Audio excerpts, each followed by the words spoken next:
We'll do this in 3, 2, 1. Welcome to the Drew Rice Show, brought to you by Neighborhood Ford, from our neighborhood to yours, Neighborhood Ford in Irwin. Talking to Drew Rice, I'm Marky Billson, and Unicoi County now must play what many feel is the best team in all of Tennessee. Not 3A, but all of Tennessee. They're the Alcoa Tornadoes. They've knocked Unicoi County out of the playoffs in 2 of the last 3 years. Can you win this game, Coach? Well, we'll see. We like to go into every game thinking so, but it's certainly going to be a tremendous test. They're a great team and a great program, and you look at the year.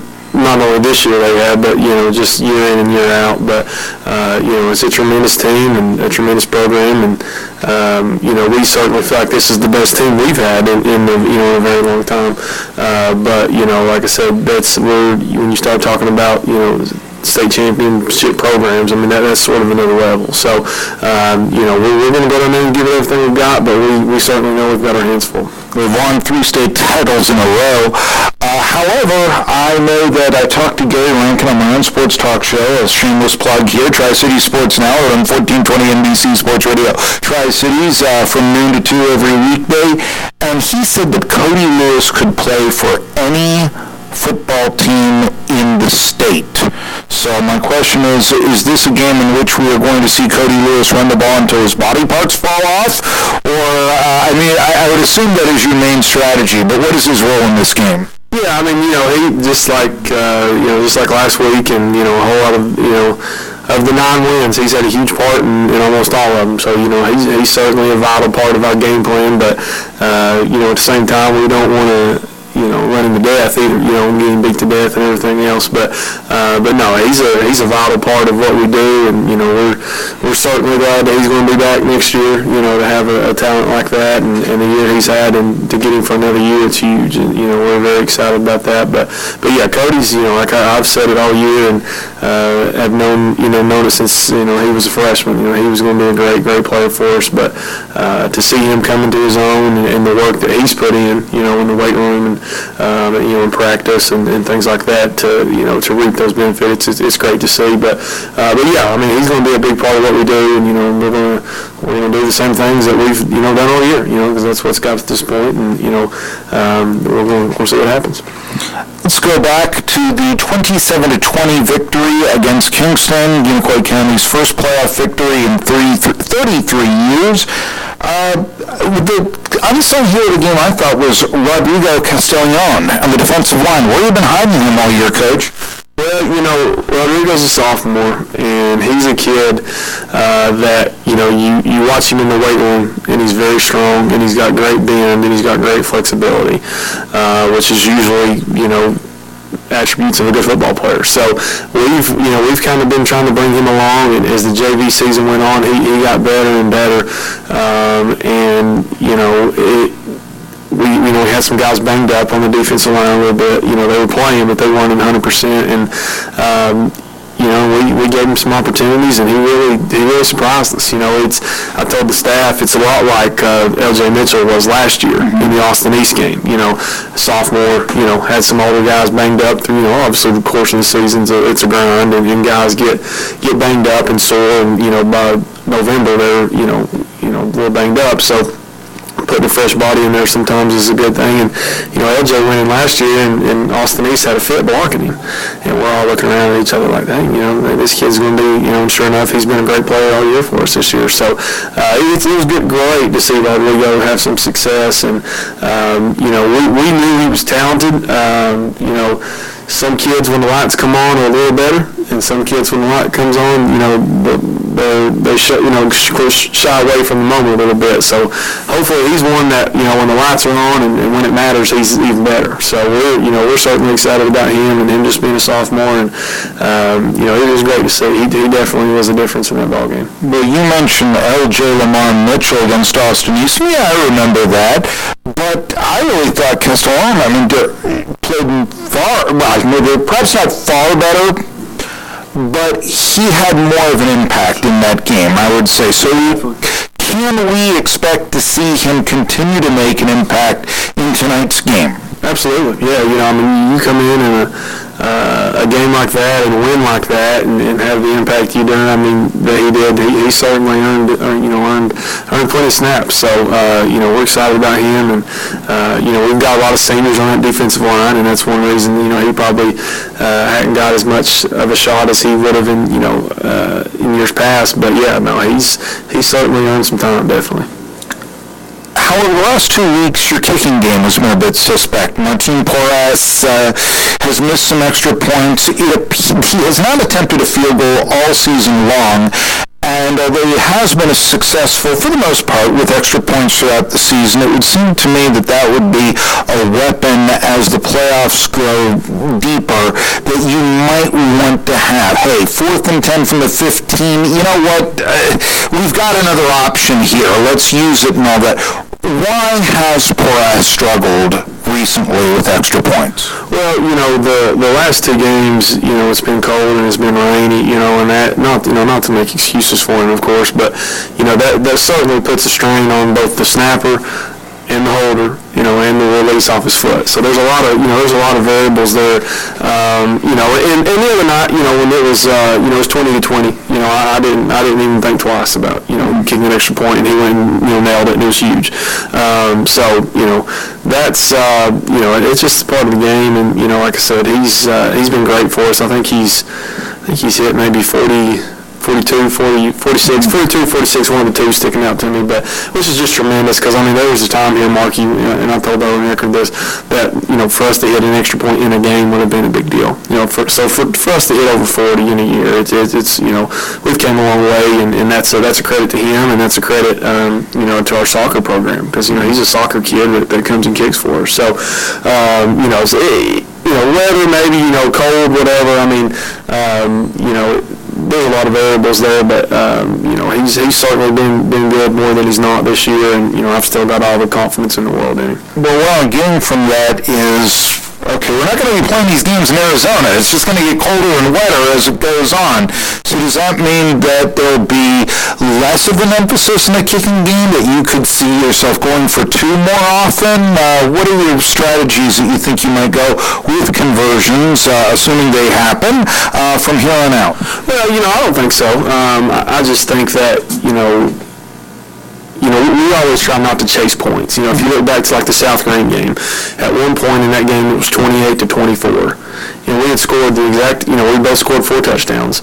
And, once they had missed their first extra point, they started doing what we call chasing points, going for the 2-point conversion, and then you miss it, and then you don't, and then you miss it. So we don't ever try to do that, so we're always going to, unless it's just like an obvious situation, we're going to take the extra point.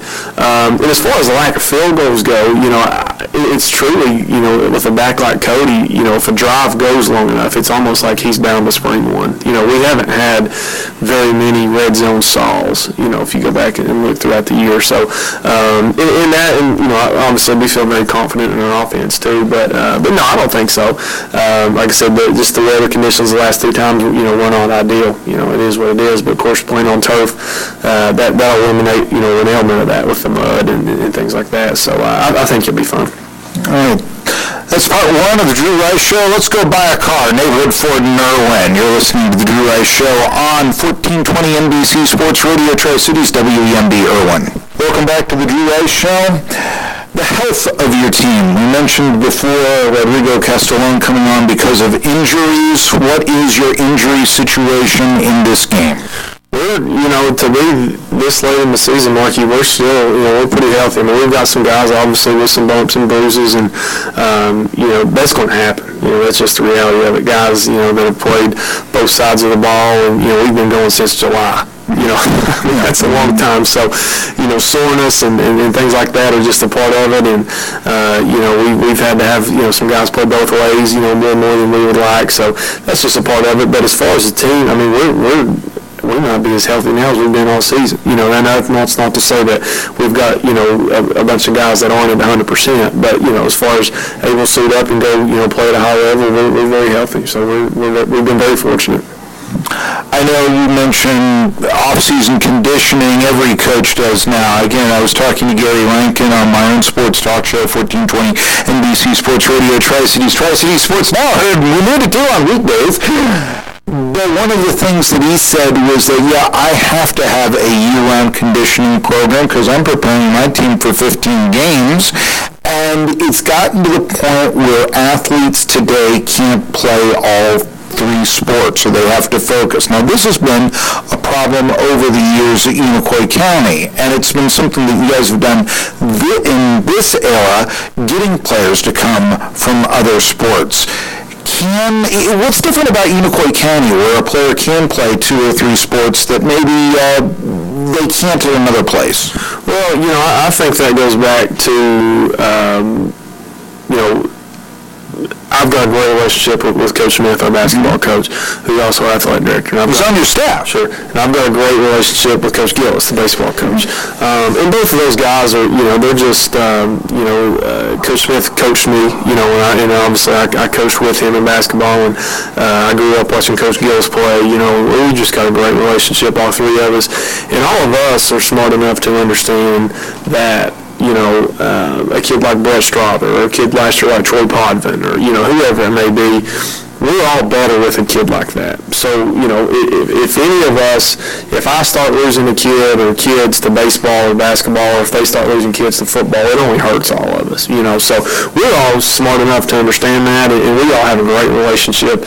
And, if he calls me, and really, truly, Marky, the only time it's really an issue as far as overlapping is in the summer. That's really the only time it's an issue. Like whenever we finish, Brock and these guys are going to go on to basketball, and I won't see them until basketball's over. If they go to baseball, I won't see them until baseball's over. Like when we're in season, everybody kind of understands, like, hey, that's the priority, and it should be. But really, the only problem is the summer. It's not a problem, but the only time we really have to work together and say, hey, I need these guys this day, whatever. So we all get on the same page there and really make that a priority to make all our schedules work. With football, we always just try to go early in the morning, get our lift in, and then they can go on to basketball camps or baseball games or whatever they got, So I just think it takes a conscious effort between all programs to get on the same page and really pull for each other. I mean, there's been plenty of times this year Coach Gillis has driven a bus for us, Coach Smith's driven a bus for us. They help us paint the field. I mean, we just, so I think them being here and being a part of what we do and our guys seeing that and seeing how we, try to work together and support each other, I think that goes a long way. I like that painting the field because I can remember when they didn't have single line hash marks on Gentry Field.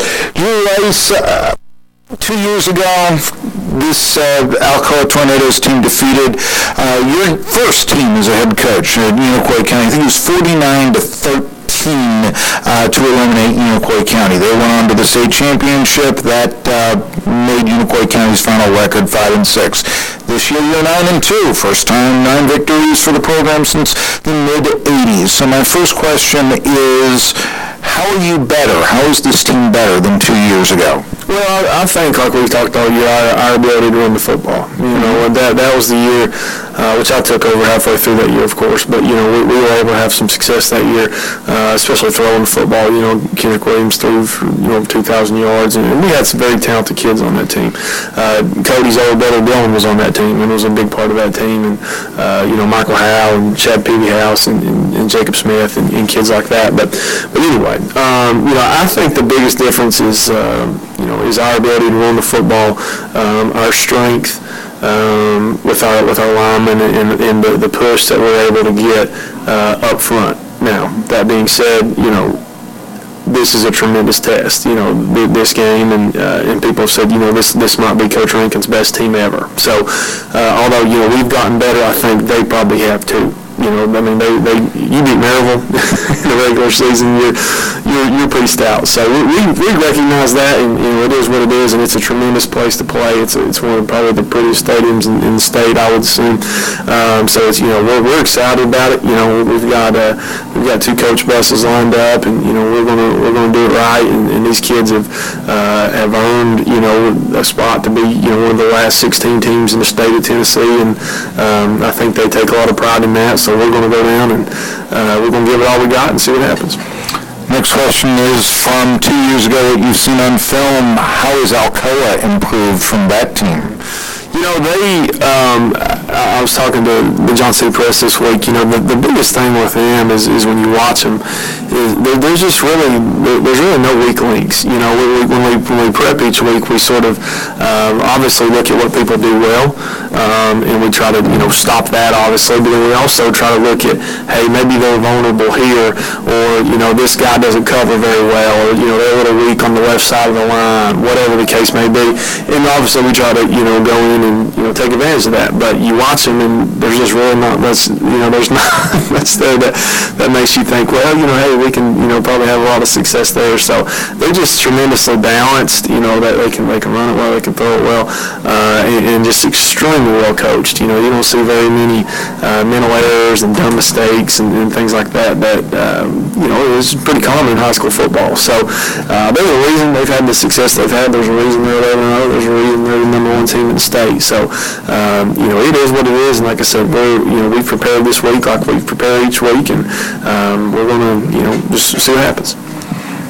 Is Kody Lewis Matt Snell? Is Brock Thompson Joe Namath? Is Drew Rice Weeb Eubank? Find out. The kickoff is next on 1420 NBC Sports Radio Tri-Cities, WEMB Irwin.